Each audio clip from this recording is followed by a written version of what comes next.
Olá, terça-feira, dia 27 de outubro de 2020, última semana deste mês, e eu espero que você esteja bem. Que Deus possa continuar a te abençoar e a você, meu irmão, que tem passado por um momento difícil, muita força para você. E olha, e para todos nós que, de repente, diante dos desafios da vida, deste tempo tão desafiador, pode se parecer um tanto cansado e desanimado, quero convidar você, por meio dessa palavra, sempre ter a certeza que Deus, no silêncio, vai fazendo o seu projeto, o projeto dele, acontecer no meio de nós. Por isso, a palavra de hoje, um texto bíblico conhecido, mas sempre provocador e que traz uma mensagem sempre nova para nós, pois assim é a palavra de Deus. Lucas capítulo 13, versículos do 18 ao 21. Lucas capítulo 13, versículos do 18 ao 21. Naquele tempo Jesus dizia: a que é semelhante o reino de Deus e com que poderei compará-lo? Ele é como a semente de mostarda que um homem pega e atira no seu jardim. A semente cresce, torna-se uma grande árvore e as aves do céu fazem ninhos nos seus ramos. Jesus disse ainda: com que poderei ainda comparar o reino de Deus? Ele é como o fermento que uma mulher pega e mistura com 3 porções de farinha, até que tudo fique fermentado. Ora, querido irmão, a gente tem vivido um tempo que parece que os bons costumes, os grandes valores, inclusive percebemos, às vezes, por um lado, uma sensação de um falso cristianismo, né? Pessoas que se afirmam cristãs, mas que, no entanto, desfiguram o Evangelho. Por outro lado, como nós percebemos, às vezes, aquela sensação de que o número de cristãos tem diminuído. Porém, o que pensar quando a gente percebe um mundo em crise ou quando tantos abandonam não só a fé cristã, mas quando abandonam os valores humanos? E assim, olhemos então para essas parábolas.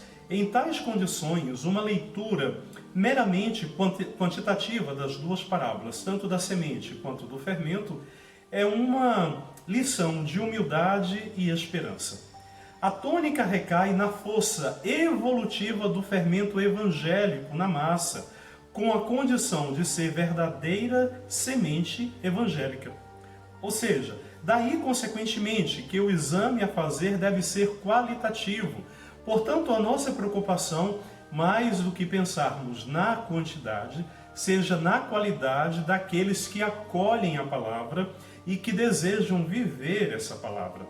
Não versa sobre a eficiência dos quadros organizativos, e sim sobre a qualidade da vida de caridade que anima a comunidade. Ou seja, de nada adianta uma comunidade eclesial, uma igreja muito bem estruturada, muito bem organizada, com todas as exigências legais possíveis, não que essas não sejam importantes, se a dimensão do amor, da caridade, do dom-serviço, este não existir. Por isso, a primeira preocupação e a eterna preocupação é com a essência daquilo que nos foi pedido. A vivência do dom-serviço, do dom da caridade em nosso meio. Assim, queridos, é bom lembrar que semente e fermento trabalham escondidos. A obscuridade e a pequenez não são obstáculos ao crescimento, são mesmo sua condição. E é curioso que num tempo que a gente vive, nessas últimas décadas, do desejo de grande celebridade, dos popstars, né, espalhados por aí, se assim nós podemos falar, às vezes o desejo de querer ser sempre uma igreja sempre muito em evidência.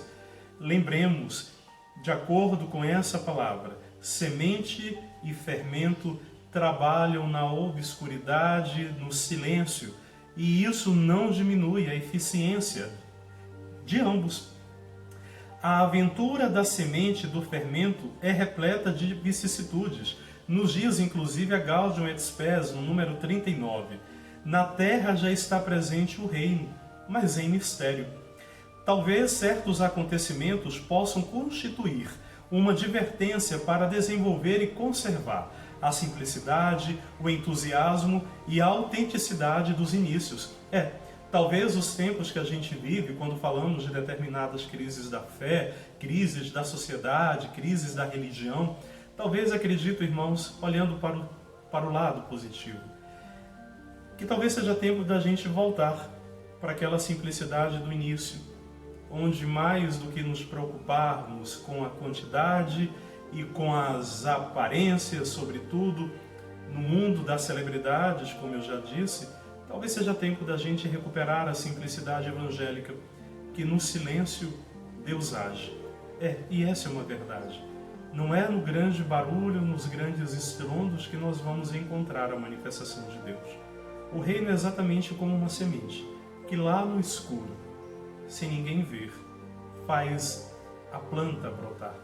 Da mesma forma o fermento, pequenas quantidades, mas que colocada na massa faz tudo crescer.